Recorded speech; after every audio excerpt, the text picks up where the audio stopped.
Hello বন্ধুরা, Shweta village food cooking চ্যানেলে আপনাদের সবাইকে আবারও স্বাগত। আশা করছি বন্ধুরা আপনারা সবাই খুবই ভালো আছেন আর সুস্থও আছেন। তো আজকে আমি একটা রেসিপি নিয়ে হাজির হয়ে গেছি। এটা একটা পিঠের রেসিপি বা নাস্তা রেসিপিও বলতে পারেন। খুবই ঝটপট কিন্তু বানিয়ে নেওয়া যায়, দেখতেও যেমন ভালো হয়, খেতেও কিন্তু ভীষণ সুন্দর হয়। চলুন তাহলে বানিয়ে ফেলি।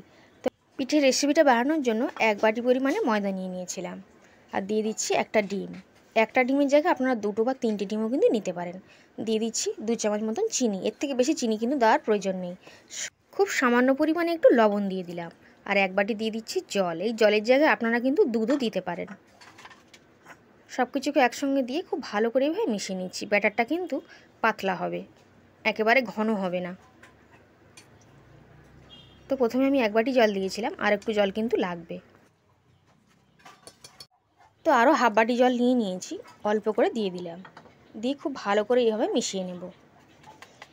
এই নাস্তা রেসিপিটা বন্ধুরা খুবই ঝটপট কিন্তু বানিয়ে নেওয়া যায়।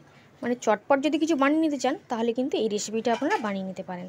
আর খেতেও কিন্তু ভীষণ সুন্দর হয়। এখন দেখুন ব্যাটারের ঘনত্বটা কিন্তু এইরকমই হবে। এর থেকে বেশি জল কিন্তু আমি আর এখানে ব্যবহার করছি না। আর ঘনত্বটা এইরকম হবে, খুব পাতলাও হবে না আর একেবারে ঘনও কিন্তু হবে না। এখন পুরটা আমি বানিয়ে নেব। তো পুরটা আমি নারকেল দিয়েই বানাবো। তো একটা নারকেলকে কুড়ে নিয়েছিলাম, তো নারকেলের পুরটা বানিয়ে নিচ্ছি। 2টো এলাচকে ফাটিয়ে দিয়ে দিলাম। পরিমাণ মতন চিনি দিয়ে দিচ্ছি, আপনারা কিন্তু গুঁড়ও দিতে পারেন।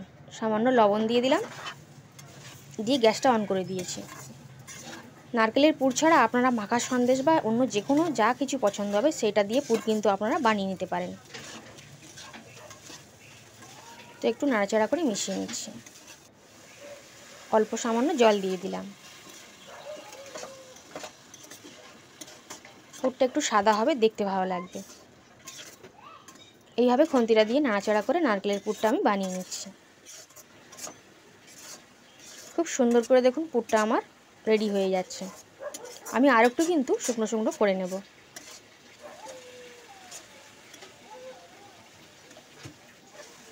এখন কিন্তু নারকেলের পুরটা আমার পুরোপুরি রেডি হয়ে গেছে। এখন গ্যাসটা অফ করে দিচ্ছি আমি। ঠান্ডা হয়ে গেলে কিন্তু আরেকটু শুকনো শুকনো হয়ে যাবে। এখন নারকেলের পুরটাকে আমি একটা সাইডে রেখে দিচ্ছি আর ততক্ষণ পিঠেগুলো বানিয়ে নিচ্ছি। গ্যাসের ওভেনে একটা চাটু বসিয়ে খুব ভালো করে গরম করে নিয়েছিলাম। তারপর একটু অল্প করে তেল ব্রাশ করে নিয়েছি। 1 কাপ মতন ব্যাটার কিন্তু এখানে দিয়ে দিয়েছি। এর থেকে বেশি ব্যাটার কিন্তু দেওয়ার দরকার নেই।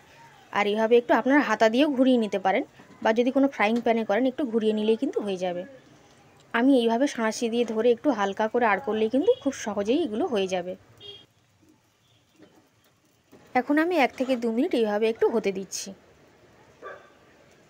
আর গ্যাসের ফ্লেমটা কিন্তু মিডিয়াম আছে। কিছুক্ষণ পর মানে 2 মিনিট পর এইভাবে একটু উল্টে দিলাম। এইভাবে উল্টে এপিট ওপিট খুব ভালো করে কিন্তু ভেজে নিতে হবে।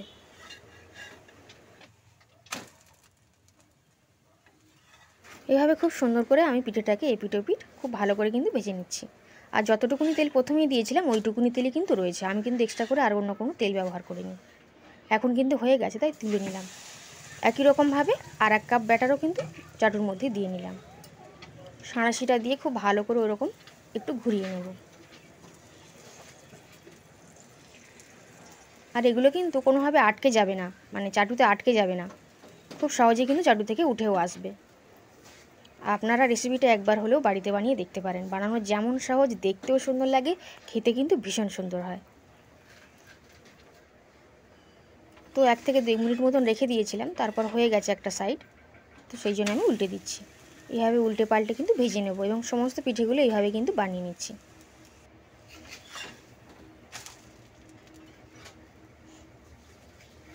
তো উল্টে পাল্টে খুব ভালো করে ভেজে নিয়েছি, এখন তুলে নিচ্ছি। তো এরকমভাবে সবগুলো বানিয়ে নেব। তো বন্ধুরা সবগুলোই কিন্তু এরকমভাবে ভেজে নিচ্ছি। এখন একটু ঠান্ডা মতন হয়ে গেছিলো। তো এখন আমি সবগুলো বানিয়ে নেবো। তো কিছুটা পরিমাণে নারকেলের পুর আমি নিয়ে এরকমভাবে একটা সাইডে দিয়ে দিয়েছি।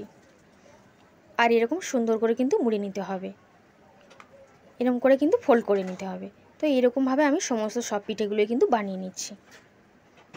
দেখতে কিন্তু ভীষণ সুন্দর লাগে আর খেতে তো বন্ধুরা দারুণ লাগবে। একবার হলেও আপনারা বাড়িতে বানিয়ে দেখতে পারেন। বানানো যেমন সহজ, খেতেও কিন্তু খুবই সুন্দর লাগে। আজকে পিঠের রেসিপি মানে নাস্তার রেসিপিটা কেমন লাগলো কমেন্ট করে অবশ্যই জানাবেন। ভালো লাগলে অবশ্যই আপনারা বাড়িতে বানিয়ে খাবেন, আর অবশ্যই করে কিন্তু লাইক করবেন, শেয়ার করবেন আর সাবস্ক্রাইব করে পাশে থাকবেন। আজ তাহলে এই পর্যন্তই, আবার হাজির হয়ে যাব অন্য কোনো রেসিপিতে। ততক্ষণ আপনারা সবাই খুবই ভালো থাকবেন আর সুস্থ থাকবেন। আজ তাহলে আসলাম।